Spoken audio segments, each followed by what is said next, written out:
साथ में schematic diagram की नॉलेज होनी भी चाहिए। दोस्तों हॉट टेस्टिंग करने के लिए आपको पता होना चाहिए मोबाइल की बूट सीक्वेंस वोल्टेज। देखिए पावर आईसी से कौन कौन से वोल्टेज किस किस कंपोनेंट से होके आउट होता है और इन पे कितना वोल्टेज मिलने से पावर आईसी होके माना जाता है और कौन से वोल्टेज या कंपोनेंट मिसिंग हो जाने से मोबाइल डेड हो जाता है। तो ये सारे चीज आज क्लियर हो जाएगा। दोस्तों देखिए क्वालकॉम और मीडियाटेक की बूट सीक्वेंस अलग अलग होती है। दोस्तों यदि आपने मीडियाटेक की बूट सीक्वेंस वोल्टेज नहीं देखा तो इस वीडियो के बाद देख लेना, डिस्क्रिप्शन पे लिंक है और आई बटन पे भी है। दोस्तों आज हम देखने वाले हैं क्वालकॉम मोबाइल का बूट सीक्वेंस वोल्टेज। तो आपसे रिक्वेस्ट है कि आप ध्यान से वीडियो को देखना ताकि मेरा बताया हुआ हर एक नॉलेज आपको अच्छे से समझ में आ सके। तो चलिए देखते हैं ब्लॉक डायग्राम की एनिमेशन वीडियो। दोस्तों सच कहूँ तो इस तरह की वीडियो बनाने में बहुत मेहनत लगता है, तो आप लोग लाइक कर दिया करो। देखिए दोस्तों मीडियाटेक चिपसेट की फोनों में क्वालकॉम की आईसी या देखने को नहीं मिलता और क्वालकॉम की फोनों में मीडियाटेक की आईसी देखने को भी नहीं मिलता, लेकिन ऐसा एक डीसी टू डीसी आईसी है जो दोनों फोनों में देखने को मिलता है। तो इसका नाम है BQ आईसी और यह डीसी टू डीसी आईसी है और इस आईसी से बीपीएच वोल्टेज आउट होता है और बीएसएस वोल्टेज भी। और ये आईसी चार्जिंग के लिए एंड बीपीएच या बीएसएस वोल्टेज को बनाने के लिए यूज होती है। दोस्तों आपके जानकारी के लिए आपको एक बात बता दूं, देखिए आप कुछ मीडियाटेक की फोनों में क्वालकॉम आईसी देखने को मिल रहा है, गूगल कर देना पता चल जाएगा। देखिए दोस्तों ये हमारा बैटरी कनेक्टर है और ये चार्जिंग कनेक्टर और ये डीसी टू डीसी आईसी। दोस्तों DC to DC IC BQ हो सकता है और PMI भी हो सकता है। तो मैं आज दोनों आईसी के बारे में बात करने वाला हूँ ब्लॉक डायग्राम के थ्रू। तो सबसे पहले देखते हैं BQ आईसी की बूट सीक्वेंस। दोस्तों इस BQ आईसी का नंबर BQ25601 और ये काफी सेटों में यूज होने वाले आईसी है। तो दोस्तों डीसी टू डीसी आईसी क्यों कहा जाता है और इसका आउटपुट वोल्टेज बैटरी का जैसा वोल्टेज क्यों होती है, मतलब कि इस आईसी को लगाने का कारण क्या है, ये सब बातें एक सेपरेट वीडियो में बात करेंगे। देखिए बैटरी कनेक्टर से 4 लाइनें आउट होती है, बीवेट, आईडी, थर्मल और ग्राउंड। दोस्तों बीवेट की लाइन यहाँ से एक छोटी सी आईसी पर जाता है जो कि फ्यूल गेज आईसी होती है और इस लाइन में कुछ कैपेसिटर और डायोड देखने को मिल सकता है जो कि फिल्टर के लिए और प्रोटेक्शन के लिए होती है। दोस्तों फ्यूल गेज आईसी को ऐसे समझो जैसे कि व्हीकल में कितने फ्यूल है ये सब मीटर में शो करवाना एक सेंसर का काम होता है। वैसे ही इस आईसी का काम बैटरी में कितना चार्ज है, बैटरी का स्टेटस क्या है, सब कुछ सीपीयू को बताता है और सीपीयू प्रोसेस करके डिस्प्ले पे शो करता है। देखिए दोस्तों बीवेट वोल्टेज डायरेक्ट इस आईसी का 2 पॉइंट पर इन होता है, एक का नाम बेट बल नंबर C3 और दूसरे का नाम SRP बल नंबर C1 और फिर यहाँ से एक करंट सेंस रजिस्टर से आईसी पर इन होता है और ये शंट रजिस्टर होती है, इसका वैल्यू 0.01 ओम होती है और यहाँ से बीवेट वोल्टेज नाम चेंज होके चार्ज आउट हो जाता है और ये लाइन BQ आईसी में इन हो जाता है और इसमें एक फिल्टर कैपेसिटर देखने को मिलता है। और देखिए आईडी के लाइन यहाँ से एक टेस्ट पॉइंट बनता है और प्रोटेक्शन डायोड से होके डायरेक्ट PM आईसी पर इन होता है और इसी लाइन में एक 100 के रजिस्टर लगा के ब्रिज L16 वोल्टेज दिया जाता है जिसमें 1.8 वोल्ट देखने को मिलता है। और इसके बाद थर्मल की लाइन यहाँ से एक टेस्ट पॉइंट बनता है और इसमें भी एक प्रोटेक्शन डायोड होती है और ये लाइन एक 0 ओम रजिस्टर से होते हुए फ्यूल गेज आईसी पर इन होता है। देखिए दोस्तों ये जो फ्यूल गेज आईसी किसी फोनों में देखने को मिलेगा और किसी में नहीं मिलेगी। देखिए इस लाइन से एक 1 मेगा ओम रजिस्टर से होते हुए इसी आईसी पर इन होता है और इस पॉइंट का नाम BDD होता है और इसका नाम BIN और इस पॉइंट का बल नंबर B1 और इसका B3 होती है। अगर आप स्कीमेटिक डायग्राम चलाना जानते हैं तो ये सब नंबर और नाम आपके लिए बहुत काम की चीज होगी। देखिए दोस्तों ये बेट थर्मल की लाइन फ्यूल गेज आईसी पे जाता है और PM8937 आईसी पर भी जाता है। तो देखिए यहाँ से एक 0 ओम रजिस्टर से होते हुए 100 के थर्मिस्टर पे जाता है और थर्मिस्टर की दूसरी साइड ग्राउंड से जुड़ी रहती है और फिर यहाँ पर एक 100 के रजिस्टर पे ब्रिज L16 1.8 वोल्ट दिया जाता है और ये वोल्टेज PM आईसी से आता है। तो दोस्तों एक चीज आपने नोटिस किया होगा कि bridge L16 voltage ID line पे दिया गया है और थर्मल के लाइन पे भी। दोस्तों मोबाइल में टेम्परेचर की कोई प्रॉब्लम आता है तो फ्यूल गेज आईसी को और इस थर्मिस्टर को और सारी रजिस्टर को चेक करना। दोस्तों डेड मोबाइल की हॉट टेस्टिंग करने के लिए मोबाइल में चार्जर लगाकर चेक करना पड़ता है। तो चलिए देखते हैं। तो देखिए चार्जिंग कनेक्टर में चार्जर लगाए और यहाँ से बीबस वोल्टेज OBP आईसी पर आया और OBP आईसी से बीबस वोल्टेज BQ आईसी में इन हुआ। तो देखिए यहाँ पर एक टेस्ट पॉइंट होती है और एक प्रोटेक्शन डायोड जुड़ा रहता है और यहाँ पर कुछ फिल्टर कैपेसिटर भी जुड़ा रहता है। दोस्तों एक बात याद रखना, OBP IC से अगर बीबस वोल्टेज आउट नहीं हो रहा है तो हम OBP IC को बाईपास कर सकते हैं, यानी कि इस लाइन को डायरेक्ट जोड़ सकते हैं। इसमें कोई प्रॉब्लम नहीं होती, बस ओवर वोल्टेज प्रोटेक्शन खत्म हो जाता है। अगर ऐसा करते हो तो OBP IC को निकाल देना। देखिए दोस्तों, बीबस वोल्टेज इन होने के बाद BQ IC से एक PMID वोल्टेज एक कैपेसिटर पे आता है और कैपेसिटर की दूसरी साइड ग्राउंड होता है। दोस्तों, इस कैपेसिटर में बीबस इन वोल्टेज देखने को मिलता है। अगर आप चार्जर लगा के डायरेक्ट इस कैपेसिटर पे चेक करोगे तो आपको पूरी लाइन चेक करना नहीं पड़ेगा। दोस्तों, कई बार देखा जाता है कि बीबस वोल्टेज तो आ रहा है लेकिन IC में इन नहीं होता है, लाइन ब्रेक हो जाता है IC के नीचे से या IC खराब हो जाती है। लेकिन ऐसा कंडीशन इस BQ IC में होता है तो इस कैपेसिटर में बीबस वोल्टेज नहीं आएगा, जिससे आपको IC का चार्जिंग कंडीशन पता चल जाएगा। और बीबस वोल्टेज 5.0 वोल्ट होती है। तो उम्मीद करता हूँ कि आपको इस कैपेसिटर का वर्किंग पता चल गया होगा। दोस्तों, इसके बाद IC से सिस्टम वोल्टेज आउट होता है और कॉइल में जाता है और कॉइल की दूसरी तरफ IC की स्विचिंग लेग में इन होती है और यहाँ पर एक बूट कैपेसिटर सीरीज में लगा रहता है। इस पॉइंट का नाम BTST होती है और ये बूट कैपेसिटर हर एक फोनों में देखने को मिलेगा ही मिलेगा, चाहे क्वालकॉम हो या मीडियाटेक हो। दोस्तों, फिर कॉइल से स्विचिंग होके BPH वोल्टेज आउट हो जाता है और power IC, network IC, light IC, graphic IC और बाकी सभी सेक्शन पे जाता है जहां पर BPH वोल्टेज की रिक्वायरमेंट होती है। देखिए दोस्तों, BPH लाइन में 3.2 वोल्ट से लेकर 4.2 वोल्ट तक देखने को मिलता है मल्टीमीटर में। अगर आप बैटरी निकाल के चार्जर लगा के देख रहे हो तो आपको 3.2 वोल्ट समथिंग देखने को मिलेगा। और दोस्तों, बूट कैप की इस तरफ आपको BPH वोल्टेज के मुकाबले डबल वोल्टेज देखने को मिलेगा। दोस्तों, ये कैपेसिटर शॉर्ट हो जाता है या गलती से निकल जाता है तो फेक चार्जिंग प्रॉब्लम होगी, क्योंकि दोस्तों यहाँ पर देखिए कॉइल से बीबस वोल्टेज को बूस्ट करवा के हाई एम्पियर में कन्वर्ट किया जाता है, जिससे मोबाइल की हाई एम्पियर बैटरी 2-2.5 घंटे में चार्ज हो जाता है, चाहे आप चार्जर लगाकर गेम खेल रहे हो या वीडियो देख रहे हो। और इस कॉइल के स्विचिंग को पता करने के लिए आप DSO मशीन में देख सकते हो, क्योंकि यहाँ पर एक फ्रीक्वेंसी साइकिल देखने को मिलता है।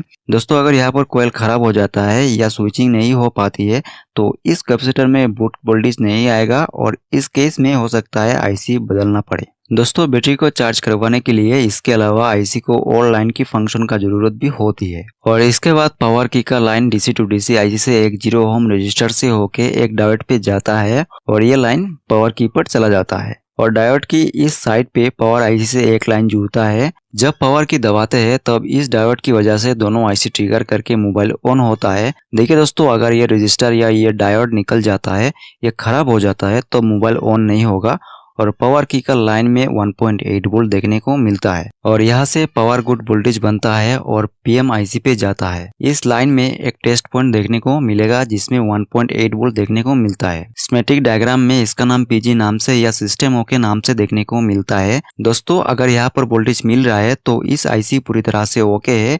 मोबाइल डेड होने का कारण दूसरी किसी IC से हो सकती है। दोस्तों देखिए, पावर IC इस लाइन की वोल्टेज से समझ जाता है कि DC to DC IC okay है, तब जाके power IC LDO voltage, bridge voltage और बाग वोल्टेज सभी वोल्टेज बना देता है। तो दोस्तों, अभी हमने देखा BQ IC की बूट सीक्वेंस, तो चलिए अब देखते हैं PMI IC की बूट सीक्वेंस। तो इससे पहले मैं आपको एक चीज क्लियर कर देता हूं, जो कि आज मैं इस वीडियो पे क्वालकॉम मोबाइल की पूरी बूट सीक्वेंस वोल्टेज बताऊंगा, तो आपको ये भी पता होना चाहिए कि मोबाइल में BQ IC के अलावा PMI IC लगा रहता है तो कैसे आपको ट्रेसिंग करना होगा। देखिए, पावर IC की बूट सीक्वेंस वोल्टेज सेम होता है, चाहे DC to DC के लिए BQ IC लगा रहे या फिर PMI IC लगा रहे। तो मैं PMI IC की बूट सीक्वेंस बताने के बाद पावर IC की सारे boot sequence voltage, CPU, UMC और बाकी सारे चीजें बताऊंगा। दोस्तों, मुझे कोई भी चीज डीप में बताने में मजा आता है और आपको भी डीप नॉलेज के साथ जानना जरूरी है। तो देखिए, यहाँ पर जो कि पहले BQ IC था और आप PMI 8937 IC है, तो बीवेट लाइन डायरेक्ट PMI IC पर जाता है और इस लाइन में कैपेसिटर और डायोड लगा रहता है और बेट ID की लाइन डायरेक्ट PMI IC पर इन होता है और इसके बाद बेट थर्मल की लाइन भी PMI IC पर जाता है और इसी लाइन पे एक 68 के रजिस्टर देके BREF वोल्टेज दिया जाता है जो कि 1.8 वोल्ट होती है और ये BREF वोल्टेज PMI IC से आता है। तो इस थर्मल की लाइन में मदरबोर्ड पे थर्मिस्टर देखने को नहीं मिलता, लेकिन टेम्परेचर हाई और लो कंट्रोल करने के लिए मदरबोर्ड में थर्मिस्टर जरूर रहता है। चलिए देखते हैं। दोस्तों, PMIC पर एक थर्मिस्टर सर्किट बनाया जाता है। देखिए, इस लाइन का नाम क्वाइट थर्मल होती है और इस लाइन में एक 100 के थर्मिस्टर जुड़ा रहता है और थर्मिस्टर की एक सिरा ग्राउंड से जुड़ा रहता है और इस लाइन में एक 100 के रजिस्टर से पावर आईसी से बीरेज L16 1.8 वोल्ट दिया जाता है। तो दोस्तों आपने एक चीज नोटिस किया होगा कि BQ IC और PMI IC में काफी अंतर है। तो दोस्तों आप देखते हैं बूट सीक्वेंस वोल्टेज। यहाँ पर चार्जर की बीबस वोल्टेज OBP IC से होके PMI IC पर इन होता है और इन होते ही PMI IC एक USB MID वोल्टेज इस कैपेसिटर पे आउट करता है और कैपेसिटर की दूसरी सिरा IC की ग्राउंड से कनेक्ट होती है। दोस्तों अगर ये कैपेसिटर की ग्राउंड किसी भी कारण से कट जाता है तो आप डायरेक्ट कॉमन ग्राउंड से मत जुड़ना, इसको IC की ग्राउंड से जुड़ना पड़ेगा। दोस्तों अगर आपने डायरेक्ट इस कैपेसिटर पे बीबस वोल्टेज चेक किया 5 वोल्ट प्लस देखने को मिला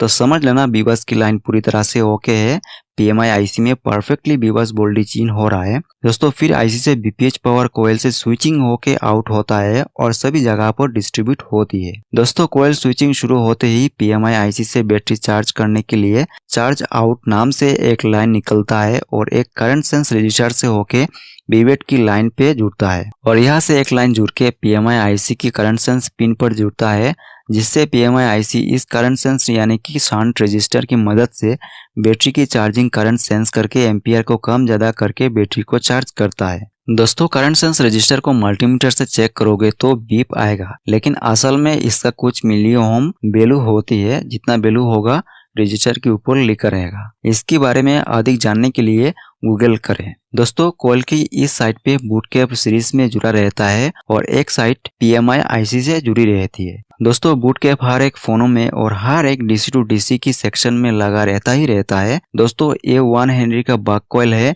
और बक कॉइल का काम वोल्टेज को स्विचिंग करके एम्पियर को बढ़ाना होता है ताकि एम्पियर का लॉस बहुत ही कम हो सके और मदरबोर्ड में सारी डिस्ट्रीब्यूट हुई वोल्टेज में एम्पियर की एफिशिएंसी बना रहे। दोस्तों BPH वोल्टेज PMI IC पर जब जाएगा तब एक और वोल्टेज PMI IC को दिया जाता है जिसका नाम Pgood सिस्टम ओके होती है। इस लाइन में एक टेस्ट पॉइंट होता है, इसमें 1.8 वोल्ट मिलता है तब जब PMI IC पूरी तरह से ओके रहता है बूट होने के लिए। दोस्तों इसके बाद पावर की का वोल्टेज बनता है 1.8 वोल्ट। दोस्तों जैसे ही Pgood system okay voltage PMI IC को मिलता है तब PMI IC सभी बक और LDO वोल्टेज जनरेट करता है।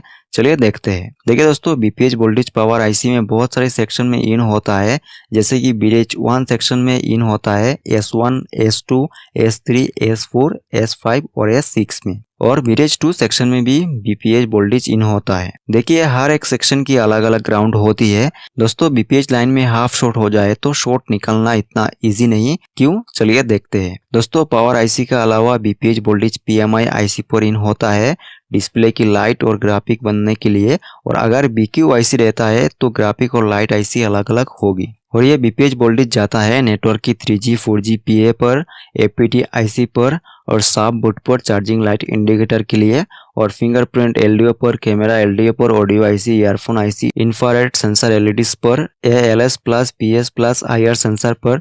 तो इतनी जगह BPH पावर जाता है। दोस्तों फुल शॉट में रोजिन अप्लाई करके आसानी से शॉर्ट निकाला जा सकता है, लेकिन हाफ शॉर्ट में बहुत प्रॉब्लम हो जाता है। कई बार दोनों पावर IC निकल के शॉर्ट निकलना पड़ता है, क्योंकि ज्यादा वोल्टेज और एम्पियर देने से पावर IC और CPU MMC खराब होने का चांस रहता है। दोस्तों BPH वोल्टेज इन होते ही पावर IC से सबसे पहले S4 वोल्टेज कॉइल से स्विचिंग होके बनती है 2.05 वोल्ट हाई LDO, और यह वोल्टेज रिटर्न पावर IC पे इन हो जाता है, जिससे पावर IC बहुत सारे हाई LDO 1.8 वोल्टेज आउट करता है। और इसके बाद पावर IC S3 लो LDO 1.3 वोल्टेज बनाता है, और यह भी रिटर्न पावर IC पे इन होके 1.2 वोल्ट की बहुत सारी लो LDO वोल्टेज बनाता है। दोस्तों हाई LDO और लो LDO वोल्टेज ऐसा समझो कि मदरबोर्ड में खून बहने वाली नली है जैसे इंसान की होती है, और अगर एक भी नली कट जाता है या वोल्टेज ना बनता है तब मोबाइल रिबूट होगा या डेड हो जाएगा।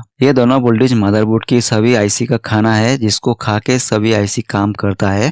दोस्तों कमेंट करके बताना मेरा समझाने की तरीका आपको कैसा लगता है। दोस्तों दोनों वोल्टेज बनने के बाद पावर IC से S1 वोल्टेज बनता है और ये लाइन CPU में जाता है, जो कि मॉडेम वोल्टेज होती है, जिसमें 0.8 वोल्ट से लेकर 1.2 वोल्ट देखने को मिलता है। दोस्तों इस कॉइल से फीडबैक के लिए पावर IC में एक लाइन इन होती है और मॉडेम वोल्टेज CPU के नेटवर्क सेक्शन को ऑन करने के लिए होता है। दोस्तों मीडियाटेक मोबाइल में मॉडेम वोल्टेज बिना सिम लगाए बनता है, लेकिन क्वालकॉम में सिम लगाने के बाद मॉडेम वोल्टेज बनती है। अगर मॉडेम वोल्टेज ना बने तो मोबाइल डेड नहीं होगा, बस नेटवर्क और वाईफाई ब्लूटूथ काम नहीं करेगी। दोस्तों इसके बाद S2 से CPU की कोर वोल्टेज बनता है और इसमें भी 0.8 वोल्ट से लेकर 1.2 वोल्ट देखने को मिलता है। फिर पावर आईसी से S5 और S6 दो कॉइल से स्विचिंग होके CPU की APC वोल्टेज बनता है। APC का फुल फॉर्म एप्लीकेशन प्रोसेसर होती है। इसमें 0.8 वोल्ट से लेकर 1.2 वोल्ट देखने को मिलता है। दोस्तों जो भी वोल्टेज CPU में कॉइल के थ्रू इन होता है ये सारे के सारे बक वोल्टेज होती है जिसमें हाई एम्पियर होती है। दोस्तों बक वोल्टेज के अलावा CPU में bridge L3 1.2 volt power IC से जाता है, V-Wise 1.2 वोल्ट भी जाता है और भी वोल्टेज CPU में पावर आईसी से इन होता है जैसे कि bridge L5 1.8 volt, bridge L7 1.8 volt, bridge L2 1.2 volt, bridge L13 3.0 volt, bridge L8 2.9 volt, bridge L11 2.95 volt, bridge L12 2.95 volt. दोस्तों ब्रिज L5 वोल्टेज CPU के अलावा eMMC पे जाता है, PMI में जाता है, टच में जाता है, LED में जाता है, EDL टेस्ट पॉइंट में भी जाता है और ब्रिज L8 लाइन भी eMMC पे जाता है जो कि 2.9 वोल्ट होती है और CPU से MSM reset out and 1.8 volt eMMC पे जाता है और इसमें भी एक टेस्ट पॉइंट होती है। दोस्तों ये सारे वोल्टेज CPU को ऑन करने के लिए बहुत ही इंपॉर्टेंट वोल्टेज होती है। अगर एक भी वोल्टेज ना मिले तो CPU ऑन ही नहीं होगा। दोस्तों CPU को ऑन होने के लिए क्रिस्टल की फ्रीक्वेंसी में जरूरत होती है और पावर आईसी के पास क्रिस्टल लगा रहता है। पावर आईसी क्रिस्टल से फ्रीक्वेंसी बना के एक 0 ओम रजिस्टर से CPU को भेजता है। इस लाइन का नाम BB clock 119.16 megahertz frequency CPU को मिलता है।